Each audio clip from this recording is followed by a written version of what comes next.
Hey guys! Ayan. So ngayon ay liquor ban tapos hanggang bukas. At titingnan natin kung magkano yung benta natin sa tindahan kung walang bentang alak. Ayan. So, ayan na. Ayan. Ayan. Ito siya. Kapag walang mga bentang alak. Bilangin natin.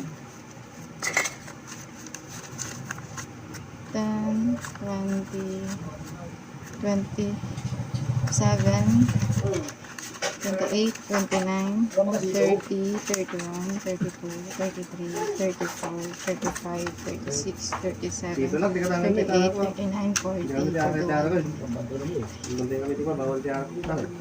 Kahit makadating din nyo. Dua. 40. Ang gano'n. Urahin ni gano'n. So, yun na nga. Hindi ko na magsalita kasi nga may bumibili.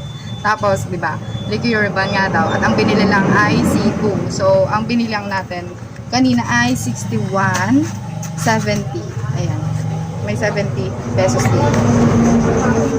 Ganon kababa yung ating benta for today kasi nga ang mga binibili lang ay hindi alak. Experience lang. 20.